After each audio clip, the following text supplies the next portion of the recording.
A Onda Verde foi criada em 1994 por um coletivo de pessoas do movimento operário que tinha interesse em discutir as questões temáticas ligadas ao meio ambiente na Baixada Fluminense, já que era uma região extremamente destruída, eu poderia dizer assim, por lixões, por ocupações irregulares nas margens dos rios. Trabalhamos fortemente na educação ambiental. Também trabalhamos fortemente na questão de restauração florestal. Aqui é um pequeno viveiro que a gente usa para a produção de mudas nativas. São mudas nativas da Mata Atlântica que a gente usa no reflorestamento do nosso projeto. Aqui a gente tem um conjunto de ipês amarelo. A Onda Verde possui 3 prédios, um centro de educação ambiental, um centro de saúde complementar e também um centro de economia criativa, que é o prédio sustentável. A gente tem uma central de energia fotovoltaica, com energia solar e energia eólica. Geramos parte da nossa energia, tornando no prédio um prédio verde, um prédio sustentável. O nosso telhado capta a água, vem para o tanque armazena e depois vai para o vaso sanitário. Todos os vasos sanitários do prédio são água de chuva. Trabalhar em rede é fundamental. Troca de experiência, conhecimento, fortalecimento de grupos que aparentemente vivem isolados na região metropolitana, mas que têm um potencial muito grande. Daqui a 10 anos, 20 anos, você fala, gente, lá atrás éramos só 3 pessoas. Hoje somos uma multidão, participando da coleta seletiva, dos cursos, das capacitações, gente que se aproximaram, gente que construíram. E é isso que é a rede. A rede é essa construção colaborativa de pessoas, almas, sentimento, trabalho duro. O Complexo do Alemão não é aquilo que passa na televisão. O Complexo do Alemão são pessoas. O Complexo do Alemão são trabalhadores. São crianças que merecem o direito de ter um futuro e que o Estado quer tirar esse futuro. E a gente luta a resistência para que esse futuro exista.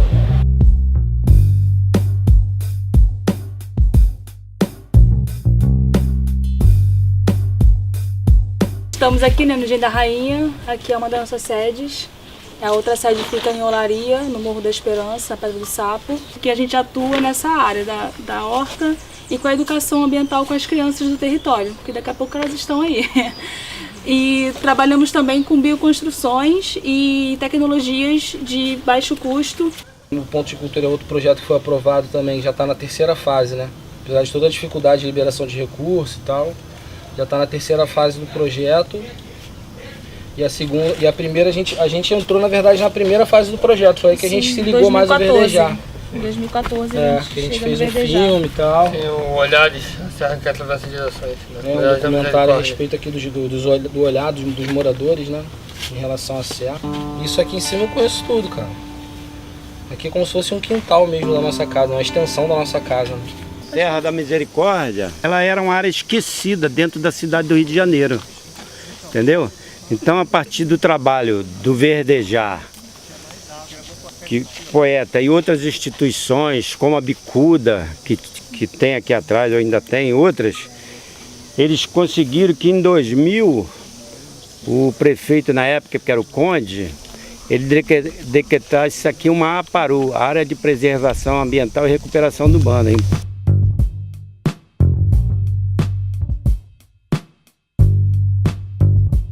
Agora em novembro a gente está querendo tirar uma data, inclusive para fazer alguns primeiros ninhos na agrofloresta, né? Então já fui convidado, sabendo, quem quiser.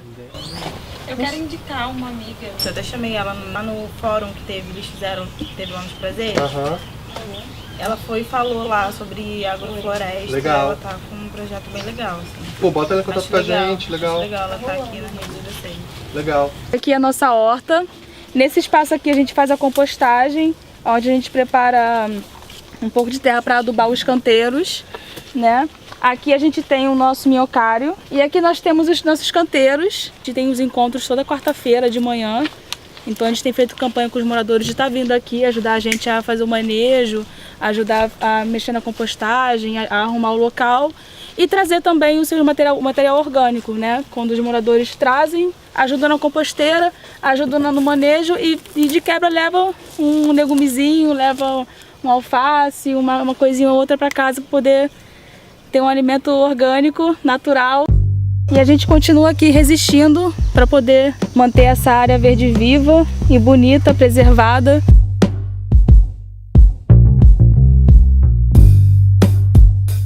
O projeto Reciclação, ele surge de uma plataforma anterior que se chama Grupo Proa. Prevenção realizada com Organização e Amor, que atua no Morro dos Prazeres através de moradores locais como voluntários, numa perspectiva de promoção da saúde. Em 2010 nós tivemos uma chuva muito forte no Rio, um bolsão de lixo compactado se desprendeu da encosta e caiu em cima de uma vila, que tinha cerca de 30 casas, onde 34 pessoas vieram a óbito e cerca de 300 famílias ficaram desabrigadas, porque a prefeitura, quando veio, ela interditou uma faixa muito grande. Nesse momento, em 2010, quando a prefeitura do Rio resolve que a comunidade inteira ia ser removida, ele realmente instalou na comunidade vários pontos da Defesa Civil, que o morador chegava, você mora onde? Tal lugar, e dava um laudo de risco. A gente sabe que laudo de risco não pode ser feito assim. Em 2011, a gente, ainda com muita dor, pensando naquela tragédia, a gente começa a reconectar essa rede, e aí a gente pensa em fazer um mapeamento de riscos socioambientais. Nós fizemos um mapeamento com os jovens da comunidade, junto com o Unicef, que eles têm uma tecnologia de uma pipa, que vem antes mesmo do drone, imensa, que vem com um celular, uma câmera, não lembro agora o certo, pendurado. Então fotografou toda a comunidade do Alto. E aí quando a gente olha para aquilo tudo, o lixo apareceu em quase todas as fotos. E aí o projeto de reciclação surge em 2012. A gente é a primeira favela do centro do Rio a promover a ação de coleta seletiva. Todo o material ele é matado no pé. Nós não temos nenhum maquinário, nenhuma ferramenta ainda que otimize esse trabalho. E depois o material é fardado e colocado nos bags. A gente consegue tirar entre 1 tonelada e 1,5 toneladas por mês. Isso com muito trabalho educativo nas escolas, com nosso bingo ecológico, com também informação boca a boca. Os moradores vêm também aqui na associação, tem alguns pontos dentro da comunidade que também eles dão o material. Fazer parte do Favela Sustentável tem sido para a gente um grande desafio, porque a gente faz 1000 coisas ao mesmo tempo. E conhecer cada projeto dá pra gente um alento, né? E quando a gente olha para dentro da favela, a gente encontra aqui um lugar que é um lugar de fato de resiliência. A gente encontra um lugar de fato de pessoas que precisam morar, precisam viver numa cidade como o Rio de Janeiro.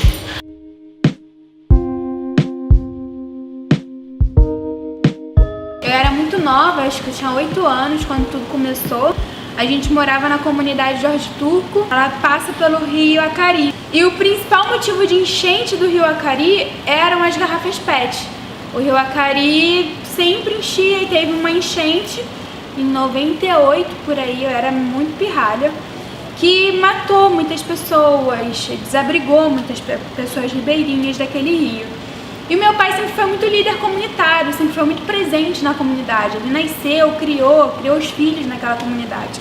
E ele começou a tomar uma ação, né, para evitar de jogar aquelas garrafas PET dentro do rio. Ele criou um funk, que é o funk das armas, e ele criou a versão para reciclagem. O funk em si era assim, pará, pá, pá, pá, pá, pá, pá, pá, pá. Eu entrava, catá pra reciclar, pará, pá, pá, pá, pá, pá, pá, catá pra preservar. Todos os moradores podem colaborar, separando o lixo para reciclar. Então vou te ensinar como reciclar, separando em cada saco o que eu vou ditar. Tem plástico, vidro e metal, papel e papelão. Volta o PET passar, vai recolher no seu portão. Isso aqui era uma massa falida, todo mundo ia invadir fazer favela. Eu invadi primeiro. Depois o pessoal queria me expulsar daqui, tacavam pedra no telhado, tá vendo?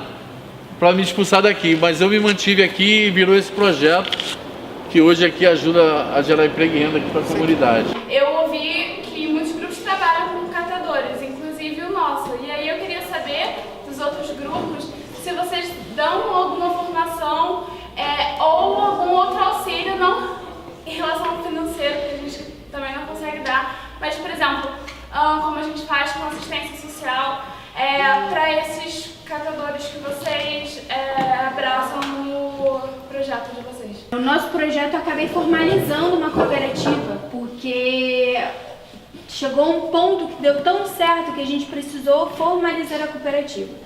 E quando eu pego um catador de rua, eu formalizo ele, capacito. Eu dou capacitação de separação de material, porque não é fácil. Cada material tem o seu preço. Eu tenho que tornar o catador conhecedor de cada tipo de plástico e preço de mercado. Então o financeiro tem que entrar. INSS, o catador não sabe como faz. Então a gente orienta, indica um profissional para ele ter a garantia. Por isso que eu acabei me apaixonando por esse trabalho aqui, porque ele não veio só o interesse financeiro, mas veio todo um lado social, de inclusão, e eu sei a importância disso. Hoje na nossa sede a gente tem 35 pessoas que sustentam seus empregos e sua renda com o material reciclável.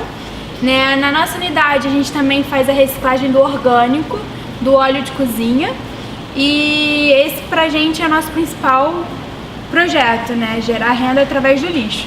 Eu mesma fiz minha faculdade de engenharia ambiental com lixo, que muitos jogam fora, eu me formei. E não sou fanática, meus cachorros se chamam Pet Latim Papelão, isso é porque não tem fanática.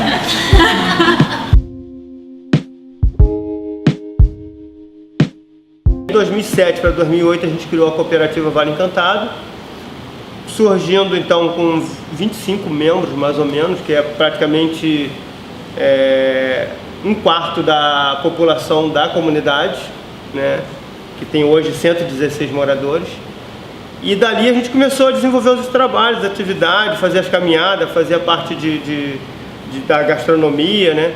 As famílias que foram para esse local, né, foram os descendentes dos que trabalharam na plantação de café na Floresta da Tijuca. Todas as comunidades do Alto da Boa Vista, entre outras, foram processadas por degradação ambiental, poluição dos rios, poluição visual. Então, assim, tudo que vocês imaginar de ruim, eles colocaram dentro do processo, agregaram para processar as comunidades.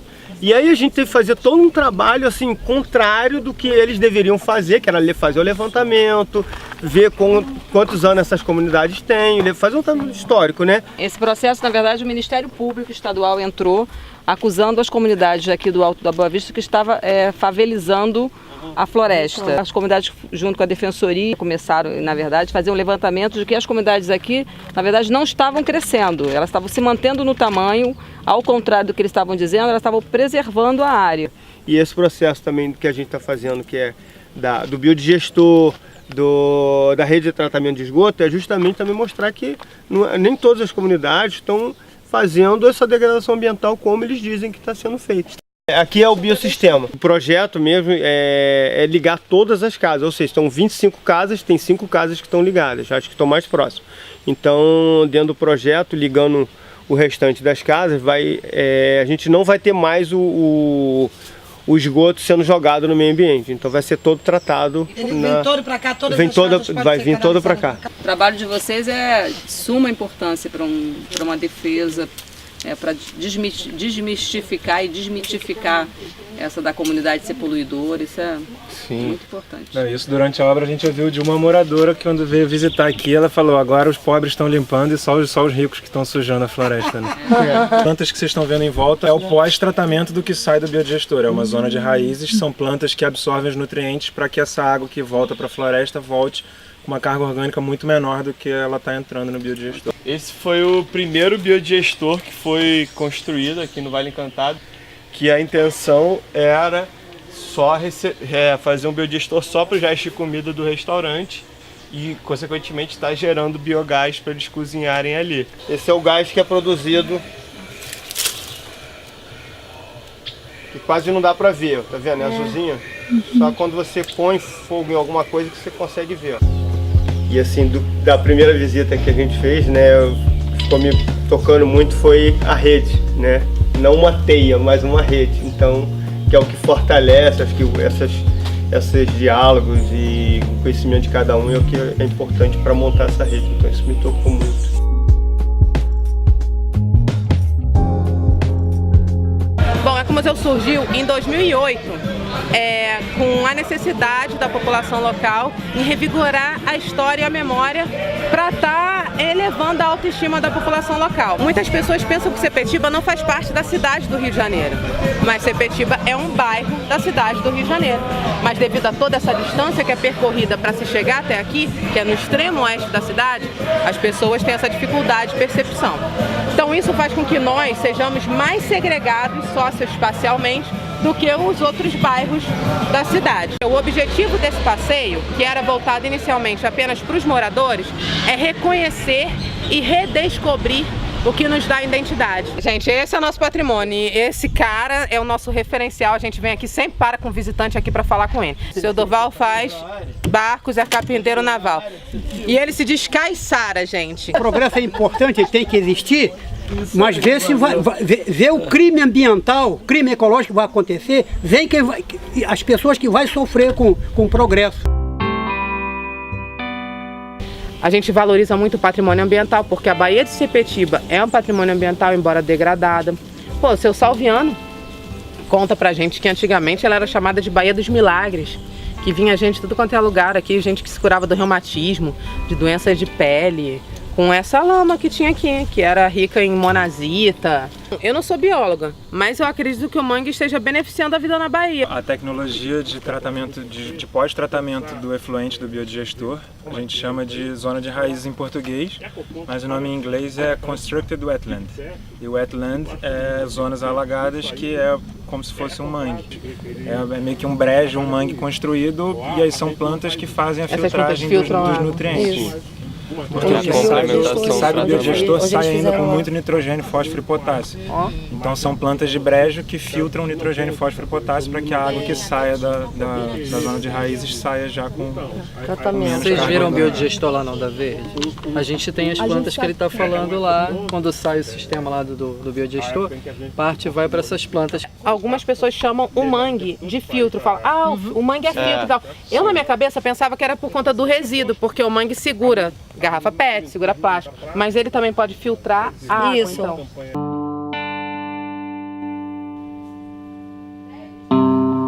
Um povo só preserva aquilo que ama, e um povo só ama aquilo que conhece. Então, se você não conhecer, você não sabe o que tem no seu bairro, no seu território, você não vai valorizar. Então, a gente quer ficar batendo nessa tecla da educação patrimonial na parceria com as escolas que a gente já tem, justamente para isso, para que essa semente seja plantada e se perpetue, que as gerações futuras continuem com esse trabalho da gente.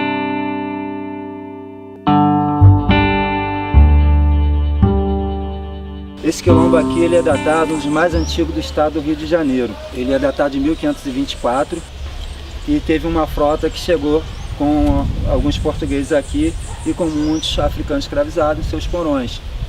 Então eles chegaram ao Rio de Janeiro, chegaram em Barra de Guaratiba, até pela primeira tentativa da colonização francesa no país também. Foi praticamente quase o mesmo eixo em rota que fizeram os primeiros portugueses com os negros bantos.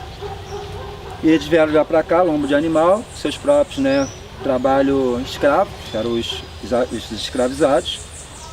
E chegando aqui, viram todo esse território rico em floresta, rico em água potável.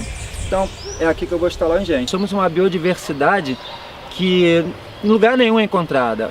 Foram daqui, do engenho do Camorim, aqui do Quilombo, 6 africanos escravizados foi que fizeram todo o reflorestamento da floresta da Tijuca, com vegetações mudas daqui.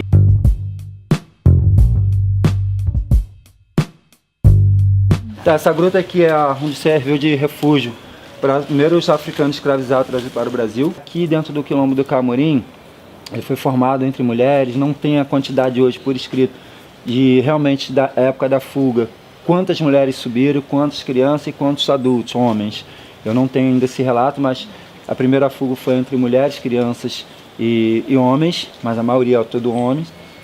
Quando fugiram foram para o alto da floresta e ela totalmente até a suposta liberdade, Mas a liberdade mesmo até hoje a gente não tem. A gente não tem. Muito feliz de hoje a gente ter levantado essa bandeira e a gente poder estar aqui dentro do próprio território que já era nosso. Em 2003 conseguimos registrar que é a CUCA, que é a Associação Cultural do Camorim, e a CUCA com esse CNPJ, então a gente trabalha com resgate da, hoje se fala cultura popular, mas a gente fala, eu costumo hoje botar cultura de matriz africana. A luta, a força e resistência, e amor envolvido em tudo. E antes disso também existe a ancestralidade. Dia 13 de maio é um dia muito bonito. Dia 13 de maio é um dia muito bonito.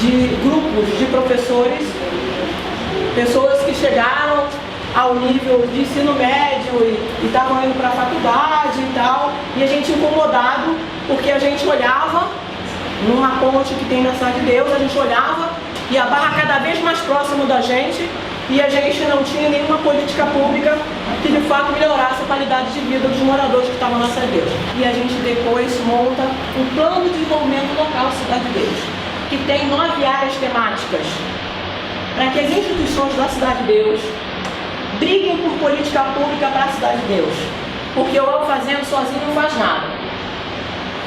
Então, se a gente não faz nada sozinho, a gente precisa das escolas, a gente precisa do morador, a gente precisa das instituições de base, do jovem qualificado para brigar e disputar poder, né? Então é isso que a gente faz. Nós somos um grupo de formação. E aí a gente criou a tecnologia social, que é o EcoRede. O nome é Rede Comunitária de Desenvolvimento Socioambiental. Então a gente montou todo um material sensorial, tanto para criança quanto para adultos. Então a gente vai levar isso para todas as escolas. Se a gente não tem que desenvolvimento local, as pessoas precisam ter identidade com o local, a gente não faz desenvolvimento local. Cada vez que a gente coloca um jovem na universidade, cada vez que a gente coloca um jovem terminando o ensino médio, a gente está brigando pelo território. Que jovem é esse? Que identidade ele tem com aquele lugar? O que é a rede? Uma corrente de ideias, de propostas, de sonhos, de erros, de acertos, mas acima de tudo, de pessoas. Brancos, negros, homens, mulheres, né? Das mais diversas formações culturais. Acima de tudo, somos pessoas, seres humanos. Por isso somos a Rede Favela Sistêmica.